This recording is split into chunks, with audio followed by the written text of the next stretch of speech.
Well, hello everybody, Dr. Parker here. Happy whatever day it is to you, and hopefully this is the best day of your entire life. Your practice is becoming more fun, your practice is growing, patients are beginning to refer more people, money's flowing, and life couldn't be better. So with that, let's get into our number 10 thing. And this is now the idea that we looked at as far as getting our practice out there. A lot of people are looking at the marketing, and they're calling marketing advertising. I know people call themselves marketing people, but when I look at their programs, what they're selling are ads. And ads are not marketing. Marketing is connecting chiropractic to the community. That's exactly what we need to do. The community does not have a clue what chiropractic is. If I will go talk to 10 people, 100 people, 200 people, I'll probably get mostly something about we crack backs for back pain, in summary. Very few people talk about, oh, that's a vitalistic approach to health. That's the one that unites God, man the spiritual to man the physical. They don't say that because they have no idea. In fact, when you talk about adjusting the spine to improve health, they really give you strange looks because that's not their idea. So advertising is when we send an ad out talking about how we get them out of pain. If you look at most advertising actually is that. I've researched it, I've followed it up, I've test marketed it, I've done every which way but loose. And I'm telling you, if you want to get patients, we call them, if you want to purchase patients, that's through advertising, you got to advertise pain or symptoms at some level. Right now, people are talking about how they're reversing neuropathy in people's legs. People are talking about how they're getting rid of herniated discs. People are talking about how they get people out of pain quickly. And that's what motivates people, because you can't educate people over an advertisement. So my life has always been based around connecting chiropractic community.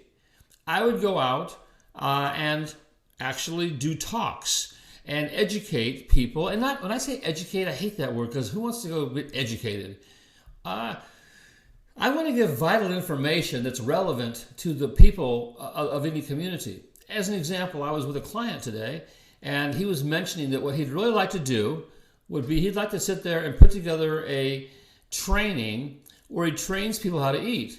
He wants to video himself going to a grocery store and telling them, how he buys produce and how to eat organically.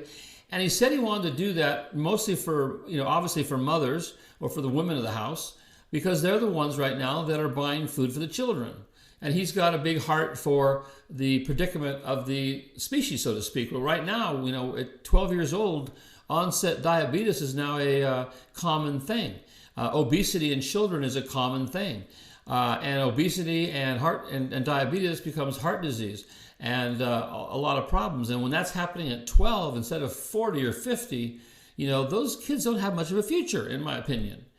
And he wants to, and he feels that by increasing lifestyle, that would also be good for his practice, because part of lifestyle is you got to eat well, you got to move well, and you have to have a central nervous system that's functioning properly.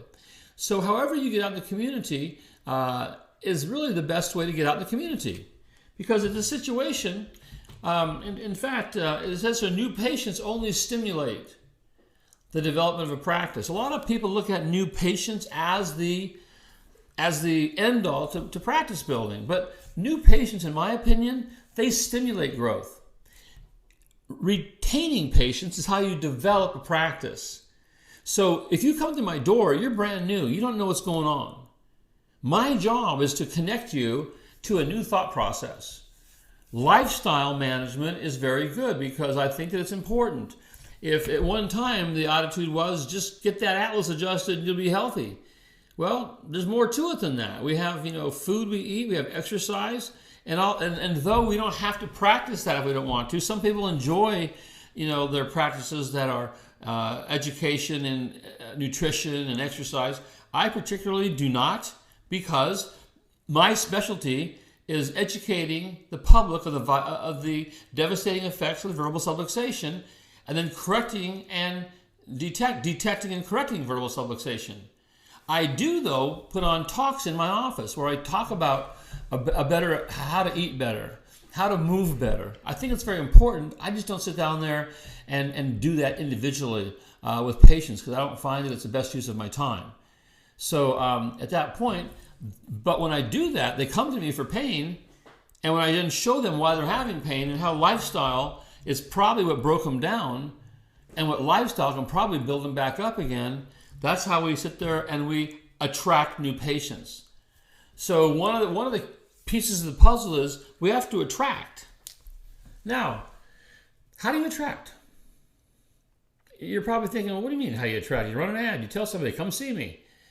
But when you're running an ad, you're attracting people that are in pain, which is really more of a allopathic approach, correct? So then we go out and do talks. Well, I don't like to talk. But if you go out and do talks, you get to sit there and bring up issues that people don't naturally think about. Lifestyle, nervous system, how it all functions. It's interesting. Go do a talk and have everybody raise their hand. What does the word chiropractic mean to you? And ask the audience what their feedback is. You'll be surprised. We think people know what chiropractic is because they use the word chiropractor on 2.5 Men now on TV. And of course, if the general population is casting that character, if you've watched that show, the chiropractor is not the smartest and sharpest knife in the drawer. They still don't understand. The population does not have a clue about what we are, and a lot of people take offense to their lack of knowledge. I just say, hey, we got to do a better job. So we attract patients, and I don't call them patients, number one. I call people that I'm attracting, I call suspects. Because I believe that most people are suspicious at best about chiropractic. A lot of people are suspicious about how they could be healthier because even going to their regular doctors and following routine historical treatments, they don't feel good. They don't have the energy they used to have. They're breaking down, but they're confused. But then they hear somebody's taking somebody and adjusting their back and they're getting better. They're skeptical. So they're suspicious at best. Therefore, if they're suspicious, my job is to match them at that level, is to match them and introduce chiropractic from a very, very basic level. So then as they're suspicious people, man, I can't even say the word suspicious. Suspicious people then become prospects. You see, a lot of people, when they're looking for a new patient, they're going to go prospecting, and a new patient usually is not a prospect because they're not looking for chiropractic. They're looking for other things. So we go from attracting suspects, and then we get them to our office, and we convert them from suspects to prospects. I begin educating them and let them understand what it is that we do. And in doing that, they start understanding our approach, and then we convert them into patients. And I use the word patients, by the way. I know it's not PC right now. Everybody's calling them team members and practice members and all kinds of different names, but quite honestly, I don't feel a person off the street is ready to be a practice member yet. They need to be patient with me as I educate them as to the truth about health and health care. So I use the time to leverage their level of understanding while they go through our corrective care process. And as we bring them into a new understanding, they go from patients and we transform them into clients. Through the process of going through their care, they're educated, and they finally, usually at the end of their care program, they're now transformed to a new understanding of health and health care. They now choose chiropractic. In my office, in 71% of the cases, they stayed for care after their first year because now they got an understanding of how the body works and how it goes through. And I'm telling you, this doesn't happen in a slick 5-minute report. I saw the other day an ad I was told about, and it said, hey, 1984 just called. They want their 4-day report back. It was some guy that was trying to be snide about the old-fashioned, quote, 4-day reports, and now they're doing them in 5 minutes. But ask yourself, go talk to the doctors that are doing these 5-minute reports, and they see a patient for 1 day, and the next day they make a recommendation in 5 minutes for a year or so of care, and ask them, how is their follow-through? How is their refunds? Because the ones I talk to, patients are staying for a few weeks and they quit because they didn't understand it. The transformation process, how long it take you to understand the process? How do we expect a totally uneducated person to understand the process of using chiropractic and good eating and good exercise and getting adjusted as a way to have better health overall? Not back pain, but better health. More vibrance, more vitality, more energy, more, to be more vibrant, to no longer get sick. That doesn't happen in 5 minutes. In my office, it takes a year. And in that process, they're moving forward every day. You see, I look at this. Every day, people have a choice. They can move towards sickness or towards wellness. Based on their decisions and their actions, every day, patients move towards wellness or away from wellness towards sickness. When people come in for 10, 12 visits to get out of pain and quit, they go back to their sick care lifestyle, which got them there in the first place. When they stay in a wellness care process and they're motivated daily to move forward towards wellness, and they're monitored and they're coached, and given that time, their habits change, their lifestyle changes, and they emerge on the other side healthy and happy. And that's what we want. That's how you build a practice.